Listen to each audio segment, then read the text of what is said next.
So, and we welcome to the stage, Awkward stage. James.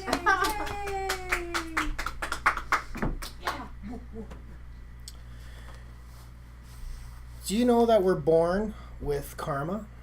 Do you know that we come here to work through our spiritual karma? Did you know that we're imprinted with karma in our soul? And that we can release it and let it go? And a lot of times in our childhood we have fears and we have anger that we actually bring in from past lives.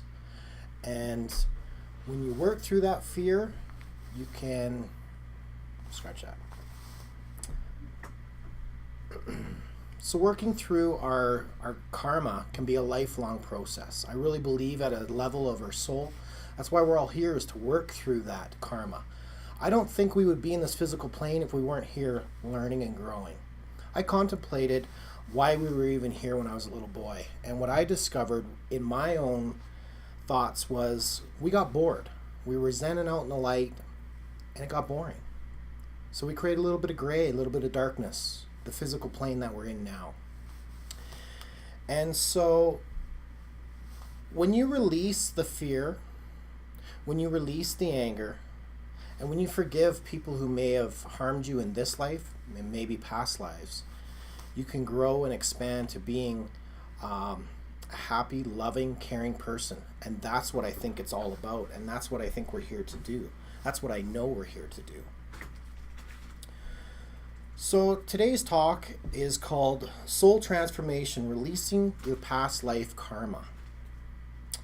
And I want to talk about my past life. It was only recently in the last month I had a past life regression as a client. And I've always felt that I had anger as a child, and I equated it to a few different things. One, I didn't meet my dad till I was 16. So I used that as an excuse as to why I had the anger. The other one was I spent a lot of time with my grandfather. And my grandfather was a great man when he was sober. But I want you to understand that he lost his wife when she was giving birth. And so I really felt that they were, he loved her. And so he was a great man, but I also know that looking back on when I would spend time with him, he would drown his sorrows of losing his wife in a bottle. And he would be taking care of me. Many times where he would be passed out. One time he had ran out of alcohol and decided we were going to drive to town. And Jamie, you're going to steer, I'm going to work the pedals, and away we go. We drove a half hour into town. I remember standing in the liquor store, and he could barely stand, he could barely talk, and the lady said, "Are you sober enough to drive? Not have you been drinking? Are you sober enough to drive?" She sold him the bottle. We got in the car, and we drove away. And we got about 5 minutes from the house, and he passed out. And I don't remember when we got home, whether he carried me into the house or what. But I just remember a lot of these experiences where he'd be passed out, and I'd be crying, and I'd be trying to open his eyes. I knew he was alive because he was snoring like a freight train. And so it was just that fear of being alone, not having my dad there, and my mom not being there, obviously, because she was working, and she piled lumber at $8 an hour, which was good money back then, back in the 80s. And so I felt that this was where my fear came from. But when I went through my past life, I was actually shown where I was a Native man, and we honored the land. My life, one of the scenes I saw, we were hunting, and we were hunting a deer, and there were 6 of us. And when we took the deer's life, we actually drank the blood. And now I can understand where white man comes from Europe. They see this for the first time. Natives drinking the blood of a deer. They would call them things like savages, and just not seeing what they're doing. And they were actually honoring the animal, honoring the land. And then white man came and just started cutting trees down, making homesteads and settlements, and literally pushed us off of our traditional hunting grounds. And there was a fire in my particular tribe where the white man had caused a fire, and pushed us off our land to the point where we actually had to cross a river and move into another rival tribe's land. Now, I also sensed that I never felt anger. I sensed that we had frustration. We had the same things that normal families do, where we, maybe don't get along with your brother or your sister or something like that. But we never had true anger until we got pushed off our land. And another scene, I was standing there overlooking the settlement, enraged. And that's the only way I can describe it, is this rage. And now that I think about it, it's the same rage I had as a child, where I would do things that I knew was wrong, but the rage would just take me over, and I didn't know where that rage came from. And as I was shown this life, I realized that this was where my rage came from, was from this past life. And so in releasing that, I feel like I'm operating on a much calmer level. I'm not saying I don't get frustrated, I don't get angry, but it doesn't come to the level that it seemed to be operating at. And part of the session was done in Eureka Springs,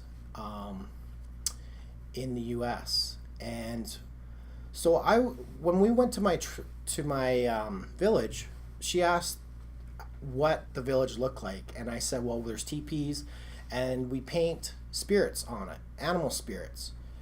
And so the next day after my session, we walked into a gift shop, and as soon as we walked in the door, there was these little 10-inch teepees, and painted on the teepees were pictures of buffalo and horses. And I was like, wow, are you kidding me? The synchronicities of that was pretty amazing. I walked around the store. So let me go back to where we're standing on top of the settlement of the settlers, the white man. We were so enraged, we ended up actually going down into that settlement and killed these people, these settlers, in their sleep.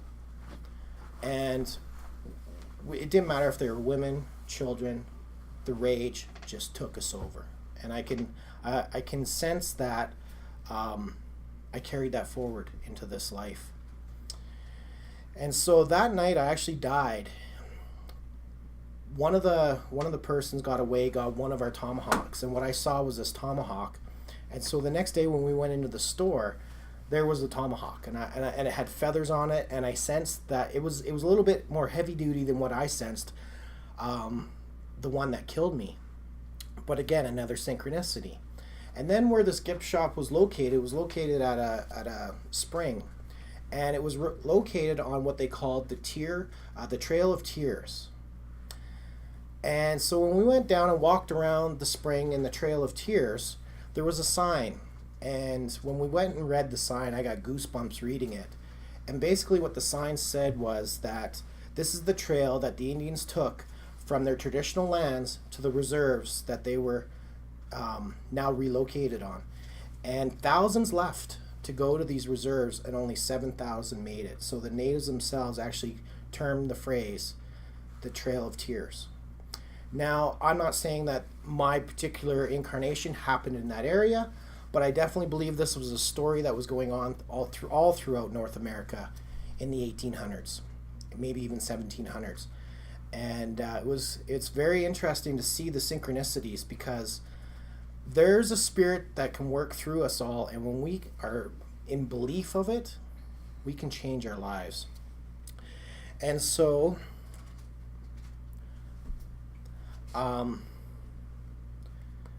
some of my clients, so now that I've come to realize where that anger really came from, forgiving my mom, forgiving my grandfather is really easy, because I really think that it's a part of who I am. Now the other thing is that I did another session with a gentleman who is he's a recovered alcoholic. And when I asked him, when did you become an alcoholic? He said, well, when I was 5. What made you think that you were an alcoholic? Well, I just had he had habits where he said he was a compulsive. So if you gave him a thing of Tic Tacs, he would down those Tic Tacs within 10 minutes instead of savoring it for an hour or so. So he just felt like he had a very habitual personality. And when we went through his life, he was shown a similar story where he had watched his family be killed by a neighboring tribe. And this, I believe, was in Africa. It was an African tribe. Um, and so I found that very interesting because he also felt that he had rage and didn't know where it came from. And then him becoming an alcoholic, I look at my story and I can see that I didn't become an alcoholic because I saw the grandfather who was an alcoholic. And it actually made me allergic to alcohol. So it's weird when we can put the parallels and wonder, well, how come he can become an alcoholic and I'm allergic? Because we had different beginnings to our story. So that I find very interesting, that we all have these programs, but then there's little side programs that run that cause us not to all be the same. And that's pretty neat when you actually can see it. So I had a client who had anger, and she came to me to release this anger. That was what she wanted to do. Now, she also indicated that she had been raped by her brother. Now, of course, my analytical mind wants to say, well, that's where your anger comes from. But when we went into the life, what we were shown was a life where they were actually married, and she was the husband. And the husband was very, very enraged and came home one day and just chopped up his wife. Literally just cut up his wife. Now, when we got to the end of the life, she found out that the wife she had chopped up with in this life was actually her brother. So part of her karma payback was being raped by her brother. Now, when we got to the end of the session, she was told by her higher self, and we can talk more about this later, that she was to forgive her brother. They've been estranged for years. She was also had a thyroid problem. Now, if you don't know what a thyroid problem is, not always, but it can be from not speaking your truth in spiritual terms. And so, can you imagine having to call your brother and to apologize for something you've done in a past life when you actually have resentment towards what he had done to you in this life? Very, very powerful. We can never really see the linear side of what we're here to work through. And that's what I love about the past life, is it gives us that ability to see things that we can't just normally see with conventional therapies and so I had another client who had fear of being alone. Now, she was shown in the life where she was alone. The village was devastated. She said that there was a nearby city, but it was in ruins. There was actually nobody living there. She didn't know what had caused it, whether it was an army, whether there was a plague, nothing. She grew up in the woods with the animals on her own. And so she just had this feeling of being alone. And seeing that life gave her that ability to understand that that came from that life. And once she was able to see that, she could release it and let it go. And so having that ability to see where we're getting our programs or our beliefs from may or may not be from this life. But I can tell you this, it's your job to deal with it in this life. And I know that when you are able to put your finger on why you have a concern or an issue, you can release it and let it go. The other thing is forgiveness. Forgiveness is another big lesson. When we talk about that lady who had the anger, forgiving her brother for what he had done to her in this life. Some people will say to me, well, I don't want to forgive them. You don't know what I've done. Not forgiving somebody else for what they have done is like you trying to drink the poison for them to die. The only one who's being harmed by having resentment and anger towards somebody else is yourself. And that will never serve you to hold on to that resentment. So you have to forgive them. You also have to forgive yourself Because once you understand that we choose our lessons, that starts to open up into releasing your karma and letting it go. And I really believe with every ounce of my being, that's what we're here right now to do. What I understand is that life seems to go through a bunch of ups and downs. But once you realize that you can react differently to the peaks and valleys, it starts to level out, but it also starts to rise, where it starts to climb. And that's spiritual growth for me. I really want everybody to be open to the idea that when they change the way they react to the negative things, quote unquote, what we would call negative things in our life, we can really change how we interact in the world and how we change how our energy shows up in the world. Because once you realize you really are the center of your universe, back in the day we used to say the earth was the center of the universe. Well, I'm going to be so bold to say that now we're actually stating that you are the center of your universe. And once you can start to wrap your consciousness around that, your life will begin to change. So if you'd like to learn more about what I have to offer, I have a workshop coming up, and what we do is we take you through a past life where you can actually maybe release some karma that's in your life. We also take you to meet your angel or spirit guide, which having somebody to be able to communicate to, put a face to, can really, really help you with interacting with this energy. And we also take you through a progression into a future life, which can be exciting in itself. And can you imagine seeing your future life and what that has to offer? We also do a psychometry exercise, which is learning how to take information from an object. So it could be a personal object from a friend, or it could be an heirloom from the family, and you can literally learn how to do that. Now, the other thing we do is we take you through what we call a manifestation workshop, and we christen it. We actually do a great exercise with that where you actually get to see results right there in the workshop.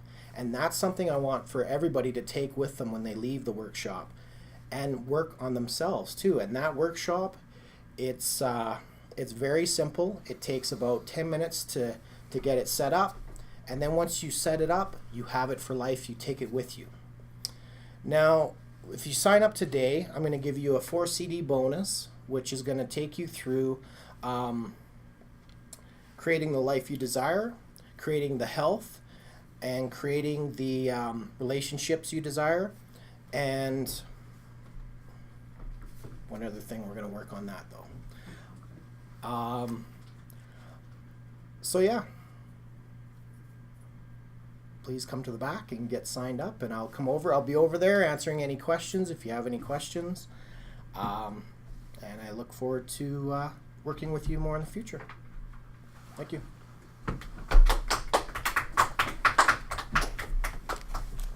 Feedback. Stay here, man. Feedback. Do you understand? I like the stories in a way that they were very sad. And what I would like to see is more pain, in a way that there are a lot of fear, a lot of all that stuff. But not because I want to see pain, okay? I think it's people that are victims will actually connect more to that, because that's what we want to get them away from being the victim, right? I think that was the bottom line of everything. It is, but remember, victims, they actually get connected with more drama. It's the drama of the thing, right? That they actually get them to get out there. It's what I think. So even when I said the point about we choose what we have in our life, so once you understand, I think a victim person will understand that completely. Because they're in a different. They don't understand. It's you know what I mean? Vibrates at a higher level. No. Because you're victim. You're looking into drama. Period. Like that's it. It has to be drama, tears, everybody like so I don't know, something like that. And then, because it's like somebody that is down here is not going to like see it and get it, and I don't know. That's my thing, right? So what if that? Yeah. See.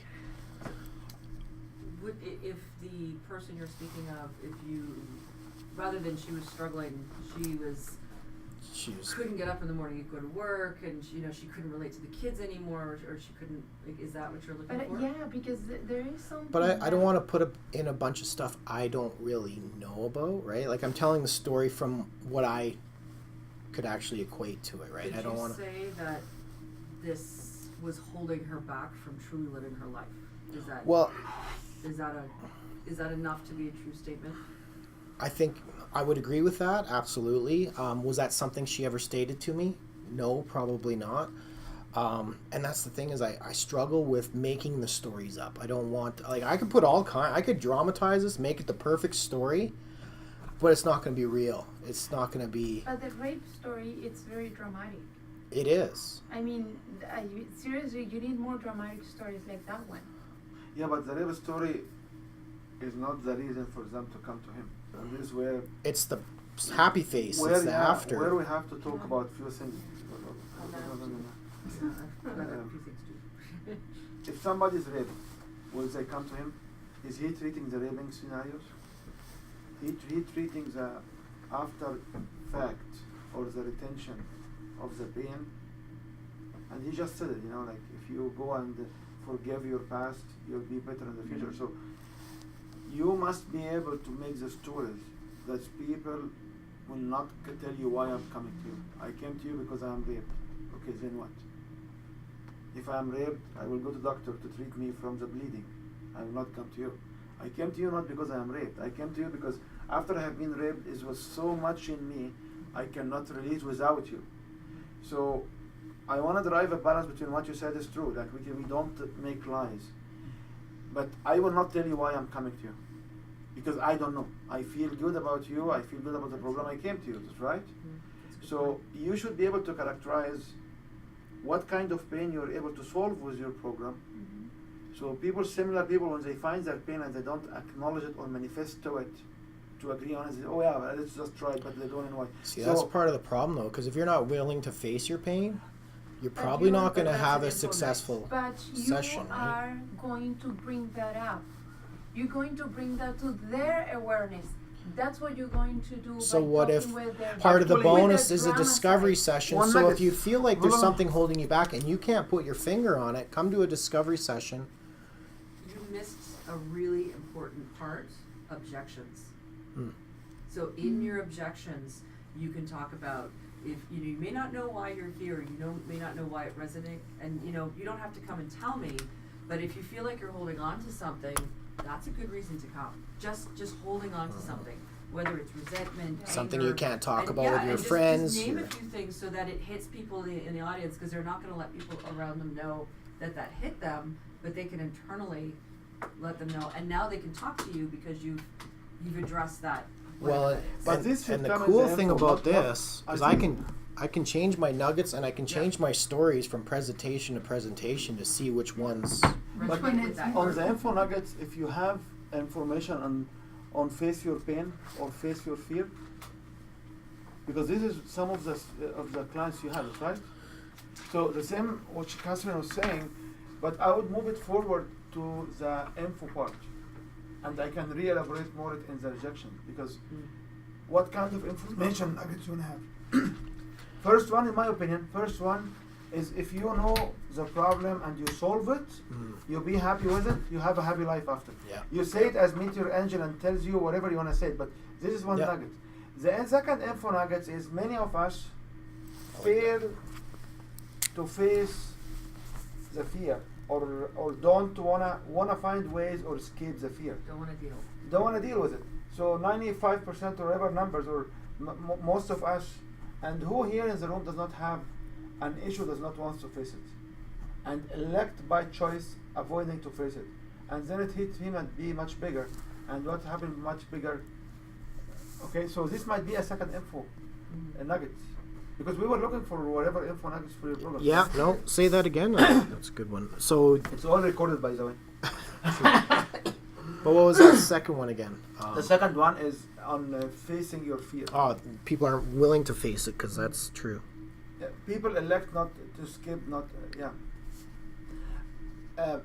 one thing you should tell about the stories is you talk about your clients. You see, like my clients, and this was also for you, Kami. When you talk early on about the info nuggets, you don't say we or you as a massage therapist. You say my client as massage therapist, or majority of my clients approach me. Oh. Almost everybody I know have a fear they don't want to discuss. You can also talk about when people go to tears when they talk about their fear, because tears, they will maybe release techniques, but actually tears is one way for people to avoid. Sometimes it can be, yeah. That's right. If you are sad and somebody will bring it up, sometimes people will collapse in fear because they are weak not to face it. Yeah. So there's two sides. to And that, I can yeah. tell you something about tears. No. I can tell you something about tears. I'm not sure if you have in your story Joseph as one of the prophets in whatever Christianity, whatever Islam, whatever Jewishness we have. But if you know Joseph's story, you know that tears are made superficial, because when his brothers threw him to the well, they went to his dad and they cried because the wolf, I think, or whatever, something similar to wolf, eaten him, and this was their claim, and they had the blood on his shirt. Without getting into whatever detail and whatever belief, because it's different books, different beliefs, different story. But this was a fundamental stuff in the story. So if the 10 or 9 sons of the prophet, which is his dad, and the brother, which is Joseph, have the guts to not only lie, to even cry on a fake story. Because we know he did not, we know he lived after, he became whatever in Egypt and he made this wheat and whatever. So when somebody crying in front of you, he's telling it opposite to the truth. Because the books, which is we or somebody believes in it, and I'm not trying to convert or bring it to religion, but just this is like if we believe that these books are correct among the 3 of them, or they have some truth to it, all of them agree that there was some tears there. And the tears was not true, because the guys did not die, was not killed. That's right? Well, the brothers were also responsible, so they committed a crime and then covered it up. So Yeah, so that's why when somebody have a tears and to cry, if you have this idea in your brain and you used to cry by emotional, you will stop crying. You will stop having any emotion, because you know now, if you got people, this is the perceptions, which is many Well, people once have. you understand that, sometimes you cry to deal with it, and then, like you said, sometimes you cry to actually not deal with it, right? So, Yeah. but once you're conscious of which one you're doing, then crying actually becomes obsolete. Juanita, you have comment? I agree on everybody. I think you guys have all just done a really wonderful job, and I agree with your last comments there. And I think if you try to put it on a PowerPoint presentation, it will Yeah. help better, because there are some areas where we have to stop. Like your story was good, but I got lost in the details. It was too many. And I got lost in the details too. Yeah. right? So yeah. the story, like it has pinpoint or pinpoints. It can be points, not one, but we need to work it out so it's not long, it's not people lost in the details. Yeah. It did take time, but you did get there, and you had a lot in there. Like when you were sitting across and you said the story is so big, right? Well, I can draw it out, but I want to draw out the emotion of it, because when you're going through these sessions, they are emotional, and there's a lot in them, and you can't not have it recorded. It has to be recorded, because you have to go back, and everybody comes, oh, I remember 100% of it. What was the answer to the first question? Yeah. Yeah. They don't even know what the first question was, right. Yeah. right? So everybody does that. Because it was not linked to a story. If you want them to remember the question, you remember. You have to tell a story about it. No, I mean in the session. Okay. I have a couple of things that just to resonate with me. You asked a question to start it off, but then you asked 2 more questions, and I thought it would be more powerful if you asked I was playing one with all of question. them, yeah. Yeah, and then now you're the expert, so just statement. Tell us, put that question in perspective, so that you're not asking another one. And would you like to know the 2 moments that your personal story went crystal clear? The cashier asked are you sober?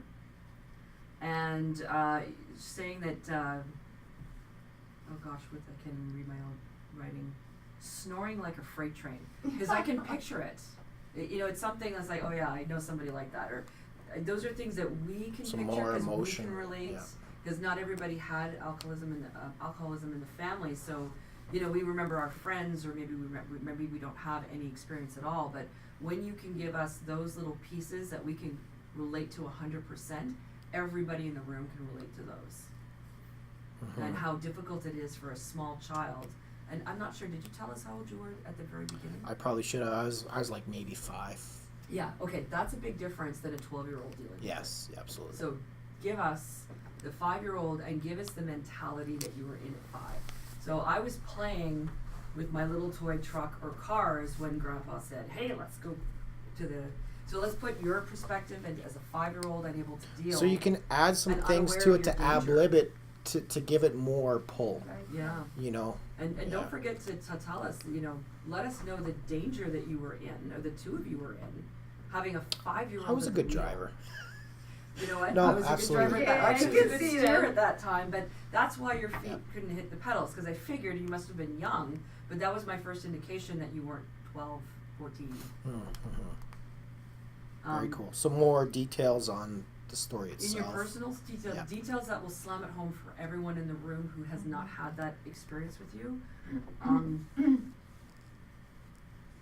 You know, and it honestly depends. All the other comments will depend on who's in the room, because if it's people who understand this material, and now it's just a matter of will they choose you or not, or will they choose to act today or next year or maybe never, versus somebody who believes that, who brought their friend to check it out, you're going to have a problem with the people who came to check it out with the details and the stories that you used. Because most people are going to be out of there the second you tell a rape victim that you have to forgive the person who raped you, or you have to, There's a you deeper have to there's a take that. deeper message in there though. Yeah, but you know what? If this is my first introduction, I'm out. I'm done. Because I don't have all that lead up for that message to be heard. Now, whether that means that you can clear it up in a statement before you get into that, and you know, it's funny, Sean Duperon, who leads Project Forgive, is in town on the 1st. And she has some really good information on how to get people to that point before telling you, you know, you have to forgive the person who killed your son drunk driving. She told herself that. What's that? She told herself that. There was more to it than that, but yes. But you can set it up, but you're gonna have a real problem with the friends who are brought, unless they understand what it is that they're coming to. But if they already understand, then they're already in that place. Because it's almost like there's a couple of tiers that you have to get to before you tell them you have to forgive your attacker. And that's any attacker. Yeah. So that can be somebody who stole from you, somebody who, your business partner who robbed you blind and then took off, and Some more clarity on that, Yeah. yeah. So this is against to stand for yourself, huh? yeah. And the best No, best hold on. line- Hold Oh, sorry. on. Yeah. All this forgiving Yeah. is against to stand for yourself. Is it game? That's right. That's Right. Yeah, because you have to fight for your rights. You don't Yeah. forget. Yeah. Yeah, go- Let's And kick your ass. best line in the entire piece is it's your job to deal with it in this life. Because that's the point where you're either going to take action or you're not. And that's a great time to... Is it in this life or now? Well, he's talking about past lives and you didn't deal with it, so it's your job to deal with it in this life, and then backing it up, and you can take action right now. Or you can do something to make now the moment, but this life is the life you're going to deal with it, and you choose to deal with it now. And then if you start your offer next, you're giving them the Lead tool in into order it, to do yeah. So that was a very powerful moment, and you just glazed over it like you didn't know that. That way it seemed more natural. It No, happened. No, I think No, that's that's the good point feedback. that you really want to Mhm. add to. Okay. So, any more closing comments? Okay. So, thank you, James. And Okay, thanks guys. just Yeah, good.